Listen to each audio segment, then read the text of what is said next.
So today we're going to argue for structural racism, or give you the argument for structural racism. Here it is, I think. The disparity between black and white Americans on almost every metric cannot be a coincidence. Structural racism causes the pervasive inequality between the black population and the white population of present-day America. So that's the thesis. Now, when St. Thomas had an argument, he would take the counter arguments first, and he gave you the thesis, and then he would give you the counter thesis, and he would try his best to defeat them. I don't think we do that anymore. But here, I've rephrased this question, and I've turned it into a question with a couple of possibilities. Ready? Why is it true for almost every metric that the black population is worse off than the white population? So first thing, I hope you all agree with me. Measure anything you want: wealth, health, incarceration, jobs, anything, and black folk have it worse than white folk. Now, why is this? So here are the three possibilities: structural racism, genetics, and culture. Now, if I was a young American, a young 21st century American kid, I would say, Mr. Horn, you cannot say genetics. Do you not know about the scientific racism of the 19th, 20th century that turned into eugenics, that later turned into Hitler's Holocaust and final solution? And I don't want to argue about it now. But let's look at culture.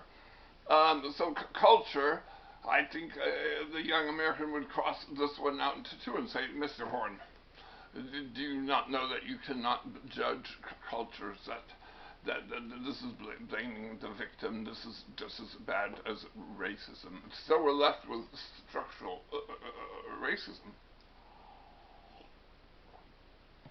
Now, I used to love to give an argument where I had these two choices that I would give my kids.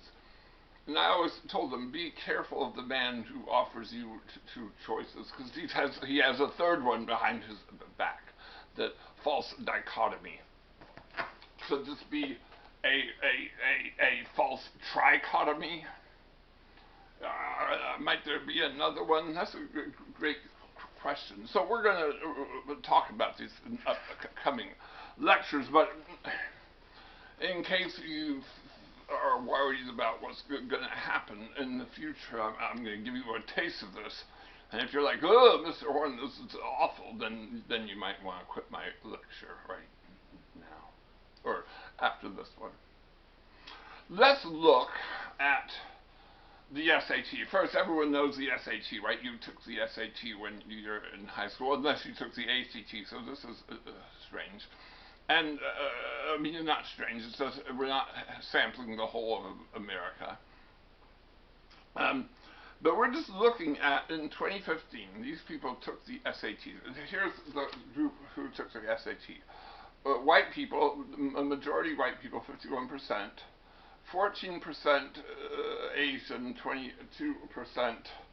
or 21% Latino, and 14% black, okay? Now, I have the scores of those people who made a perfect or almost perfect math SAT. Now, I think you should think of it this way. Pretend for a moment that you're a calculus teacher, and you're teaching out of school, and you teach pre-AP calculus junior year, calculus senior year.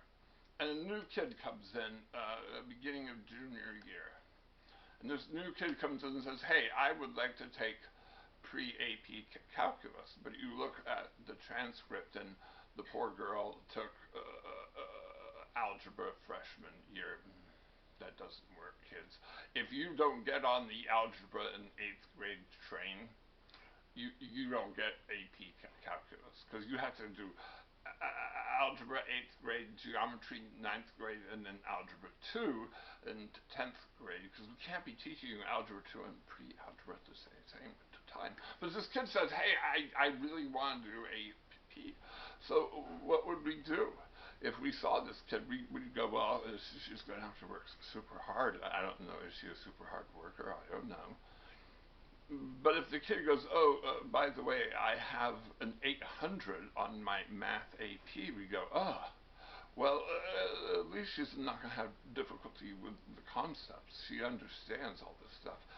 I think if she'll work hard, we can do this with her. I mean, you still have to work hard to do well in AP, but we know that you've got the material to work hard if you have an 800. So look at this. This is who made 800 to 850 on the math SAT of 2015. I guess 850 is the highest you can make. I'm going to have to say I haven't taken an SAT since 1983 or something, so I don't know these numbers.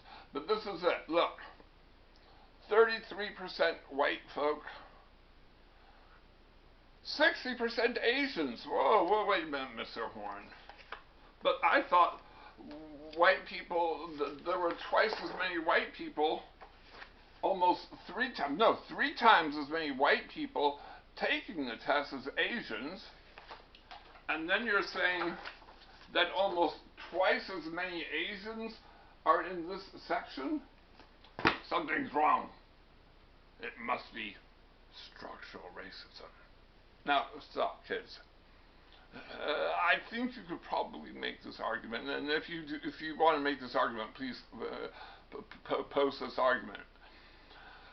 I think you could make the argument that structural racism, something about structural racism allows Asian people to do really well. I don't know how you're going to argue that. But I'm going to say, no, it's not. So let's think about what it could be. And here are the two possibilities, genetics or culture. Let's go genetics.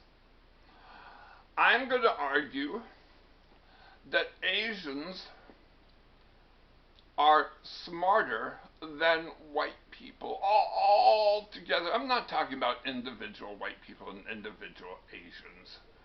Okay, we're talking about if you took all the Asians. Now, if you say, Mr. Horn, Asian is not a race, I know it's not. It's just a thing that you bubble in on American tests. So we're going to go out all the way from the Philippines through Japan, Korea, China, Tibet, Mongolia, India, Vietnam, Cambodia, Laos, Myanmar. All those people are Asian. So take them all. And I don't know how we're not going to give them the SAT because some of these people live in villages. Somehow or another, figure out their mathematical advanced, abstract mathematical thinking skills. And then take all the white people in the world and take their mathematical skills, abstract thinking skills. I'm saying that the Asian will be higher than the Asian will be higher, the average one will be higher. Actually, we'll be doing bell curves, but we'll talk all about that later. Now, if you say, Mr. Horn, how can that be? The answer is, I don't know. When people left Africa many years ago, some of them headed east and some headed west. Actually, they were all mixed up and moving around, so it's hard to say that. But I'm just saying, is it possible that the complex, the advanced thinking is a little different from group to group? And I'm going to argue that next lecture, so I'm not going to spend much time on that. But let me just say, I don't think that's the case. Isn't it probably true that Asian kids just work hard because their parents they are afraid of shaming their parents, maybe.